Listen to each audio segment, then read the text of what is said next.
Hello again and welcome to Suds and Country. Hi, I'm Herb Sudson. On this show, I'm very happy to say I have Country Music Hall of Fame member, Grand Ole Opry member, and Nashville recording artist, little Jimmy Dickens on the show as my guest. Welcome to the show, sir. Herb, thank you very much. Yeah. It's my pleasure. My pleasure, sir, to have a legend like you here next to me. Thank you, sir. Hey, it is rare that a country music artist retains top popularity decade after decade, such as you. What kind of music did you record that retains your popularity even today? Well, it's just pure country is what I do. The traditional, what they refer to as the traditional style of country music, and we kind of created our own style in the early records that we had what they call twin guitars, and that's the two lead guitars playing the harmony parts. They don't do that today? Well, my band does, but I don't hear anybody else doing it. But okay. we created that little style, and so when you heard the music, you knew that it was Jimmy Dickens' music. You could identify with it, and I think that's helped an awful lot. That sure does, because little Jimmy Dickens music, I keep it going in my area, I'll tell you that. I'm very happy to play it. Thank you. Hey, let's talk about little Jimmy Dickens of today, the song. How much is that picture of Jesus? The writers are Bobby C. Royce of New York, Sammy Lee Marler of New York, and Joel O'Donnell of Illinois. You know, this song is an entry submitted to the 10th Annual Music City Song Festival Songwriters Competition of Nashville, Tennessee, a show that I did last year during 1989. Where did you find this song? How did you come by this great song? Well, Herb, Roy Sinkovich is my accountant, and he's also my friend, and he heard the song, and he thought, well, now that's for Jimmy Dickens. And so he brought it to me, and I listened to the song on tape, and just to be honest, I really wasn't that excited about it.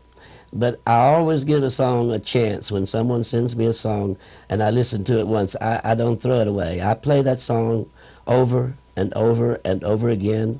And as I did this with this particular song, every time I'd play it, I liked it a little more, and I could feel myself doing that.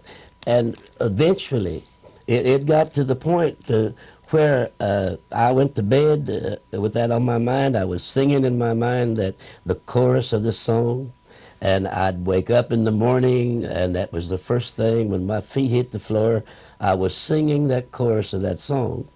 And so I came into my wife at breakfast table, and I said, get ready, we're going to go to Pigeon Forge. Mm-hmm. And she said, what are we going to Pigeon Forge for? I said, I'm going to record this song today.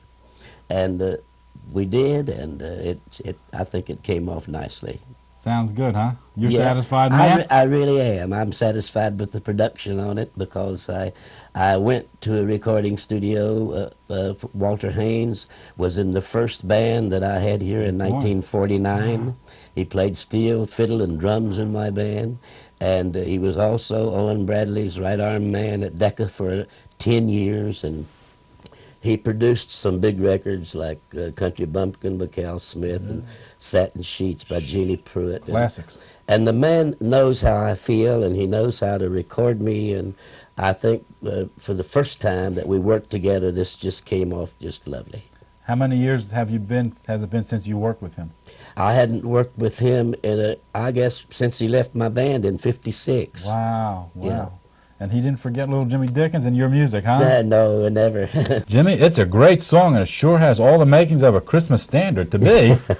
Thank you very much, Herb. We have great hopes for it. You know, when I record a song, I don't look at it just as something that I'd like. I kind of like to feel that I'm pretty much the same as everybody else. And when something means something to me, I feel it means something to other people. And I'm hoping that it will be a good standard song in the religious field and in the gospel field. Certainly has the qualifications and destined to be one, my friend. Thank you. You know, over the years, you have been a great storyteller, and this is a great story, and you're the man for the job, sir. I appreciate that. Hey, let's talk about little Jimmy Dickens and how you got started into the music business. How long have you been in the music business? Well, in the music business itself, professionally, I've been in the business 50 years. But I came to the Grand Ole Opry 42 years ago, and I was in radio for about almost 10 years before I came to the Grand Ole Opry in different areas of the country. I would move from one radio station to another. DJ? No, I was live entertainment. Oh, That'd you been were the live. days of Yeah. radio, you know. Yes. Yeah. and, Forgot and about I that. had live shows on WLW in Cincinnati, WIBW in Topeka, Kansas, WIBC in Indianapolis, and all over the country. And Mr. Acuff liked what I did. I met him in Cincinnati, and then I later met him again on a show with him in Saginaw, Michigan, where I was working, and he invited me to come to the Opry. You've been a member of the Grand Ole Opry for since 1948? Since 1948, yes, sir. How did it feel to be inducted into the Grand Ole Opry? That's hard to explain. You remember that day? Oh, dude, I'll never, ever get over that, I don't suppose. You work hard for a number of years, and you try to contribute something to industry that you love, and when you're voted into the Country Music Hall of Fame by your peers as to what you have contributed to country music, and it's a great feeling to know that they feel that way about you. You were inducted into the Grand Ole Opry in the Ryman Auditorium? Yeah, the old Ryman Auditorium, and I dreamed of that for many, many years. I used to sit out front and watch the show from there and dreamed that someday I might be up on that stage. And when it came true, I thought maybe that I might be ready for it because I'd had experience in radio and had done a lot of concert shows before that. But that was the scariest moment of my life, I suppose, my first time on that stage of the Grand Ole Opry. Is it? I was going to ask you if you ever performed in the Grand Ole Opry before being inducted. No, So? never. Who inducted you that night?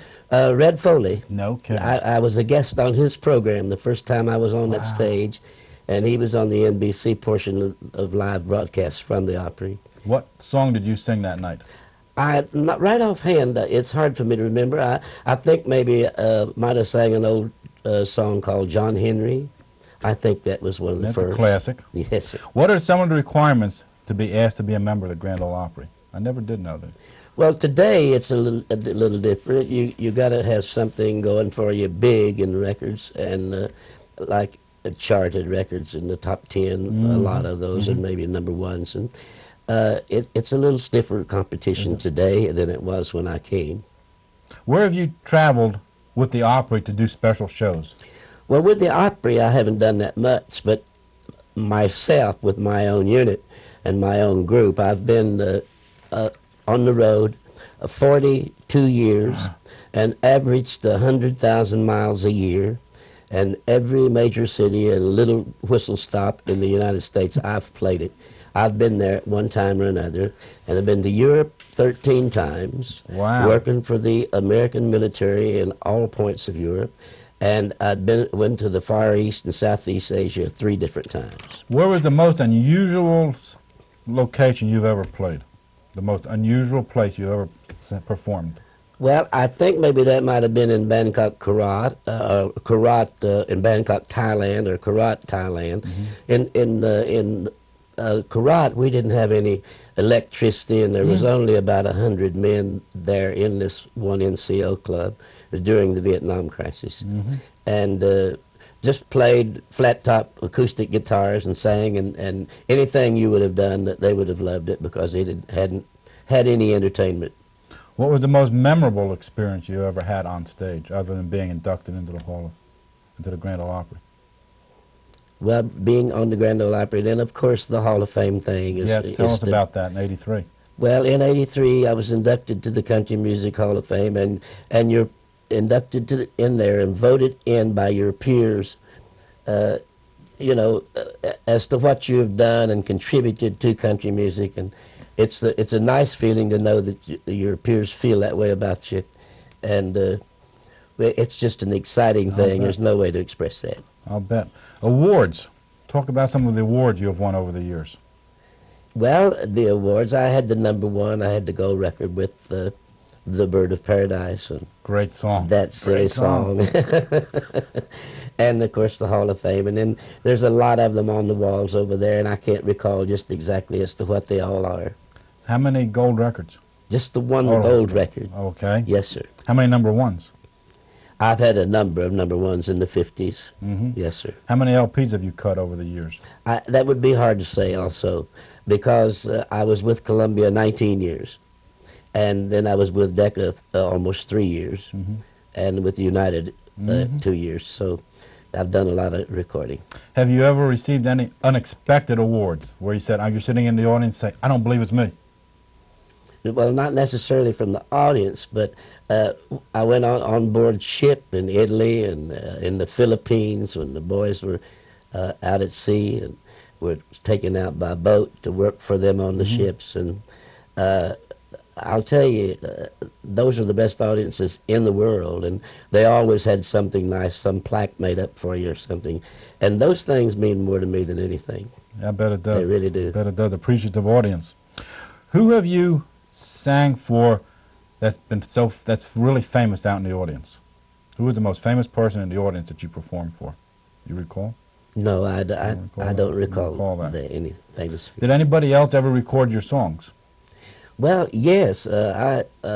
Randy Travis's new album, where he recorded with his friends, all duets, he and Loretta Lynn recorded my song Shopping for Dresses, a ballad that I wrote several years ago. And Merle Haggard did it in '82 and in one of his albums. And then the song, I've been doing it on television here lately, and Randy liked it when he heard it, and he asked me for the tape on it, and he and Loretta included it in that album, and I'm thrilled to death. You're not basically a songwriter, though? No. I really, songwriting is kind of a full-time job. Is it? Yeah, it is, and it takes a lot of concentration, a lot of time, and alone to write songs. And I don't have that time because I'm busy on the road most of the time. Still going, huh? Still going, yeah. That sounds all right, all right. You know, I was reading here, Sleeping at the Foot of the Bed, incredible song. Taking Old Cold Tater and Wait, Out Behind the Barn, Little But I'm Loud, Country Boy, Wabash Cannonball. They're just some of your classic songs that I love to play. They're great songs. Those are the ones I do in concert when I'm out on the road. They're the ones. What Yes. do you sing anything up to any songs of today when you're out on the road in concert, or do you think just? No, my guys in the band though. I have 3 vocalists in my group, Right. and they stay current with everything that's happening. They play up to date Yes, music sir. as compared to. Now let me ask you a question. What's the difference between the music of Sleeping at the Foot of the Bed, Taking Old Cold Tater and Wait, and with what's happening today? What's the difference in the? Is it different lyrics, or different ideas behind the lyrics, or different music, or the different I think the music productions? is different, because the music today and the musicians today, all these guys in my band and all the guys that recorded with me, they didn't write any charts. There were no charts written for their music. They played it all from up here, and what they felt in their hearts is that's what they played, and it worked for us. And the music today and the musicians today go in the studio and they write everything out, and they cut the soundtrack first, and then they put the vocals on it and all this, and they overdub and do all these things. We didn't have the facilities for that. They flowered up today, huh? Flowered up. And it's better. It's fine. It's a great improvement, I think. Let's see. It says, Jimmy became the first country music artist to completely circle the globe on a world tour? Yes, sir. I did that for the American military. No kidding. Uh-huh. What year was that? I believe it was in 63, 64. That's so. How long did it take you to do that? 90 days. No kidding. Around the world in 90 days? Yes, sir. Not bad at all. That's what they say. Tell us about some of the television shows you appeared on. Golly, when I had the Bird of Paradise Fly Up Your Nose song, Great song. that crazy thing, everybody was after me to appear on. Lloyd Thaxton had a show on network television then. He wanted me to come and perform it on there. And then Johnny Carson, and that's where the song came from originally, Johnny Carson kicking that phrase around on his show. And my friend out in El Paso, Texas, was a DJ out there, Neil Merritt. And he just sat down one day and scratched out these words, and that great song came out of all that. No kidding. It came from the idea came from the Johnny Carson show? Yes. No kidding. Sure. Where did the idea come from for Out Behind the Barn? I was doing a television show one day with Johnny and Kitty, Johnny Wright and Kitty Wells. Sure. And my friend Boodle Bryant was watching the show, and I had done a little old thing in just a tank shirt and with a plow and a mule and stuff, and singing Plain Old Country Boy that he had written. And when the show was over, he called me and he says, "Come by the house. I just wrote you a song." That's so. And when I got there, he had out behind the barn. He wrote it in 20 minutes or so. On a more serious vein, you wrote "We Could," "Life Turned Her That Way." You sang those songs. I recorded the originals. Sure. Yes, sir. I recorded "We Could," written by Boudleaux and Felice Bryan. And, of course, "Life Turned Her That Way," written by Harlan Howard. I did that in the early 60s. They're classic tunes today. Thank you. Who has recorded them over the years? You can recall anybody? Charlie Pride did "We Could." The Lubin Brothers did "We Could." Is that so? And I don't know how many other people. Hobbies, my friend. What do you do to pass the time? Herb, my hobbies are all outdoors. I love to hunt. I love to fish, and I go on antelope hunts for the governors of different states, Wyoming, Colorado, in that area, and I love to hunt and I love to fish. I fish a lot of tournaments, celebrity tournaments, and enjoy it very, very much. Did you catch this guy behind me? Yes, I caught that 7 and about 7 pounds 8 ounces walleye. No kidding. Caught him in Brainerd, Wisconsin, Minnesota. Brainerd, Minnesota. Brainerd, Minnesota. Tell us about the Merle Haggard fishing. I hosted his tour, his tournament for 2 years. I co-hosted it with him, and entertained also for the people at night. It was wonderful. I didn't participate in the fishing, but I was there just to make people feel welcome and to help Merle out with that. Good. Where's the best fishing that you've experienced so far? Well, Florida is where the big bass are, but there's good fishing a lot of places. A lot of good fishing here in Tennessee. We have 3 lakes around us here in the area, all within an hour.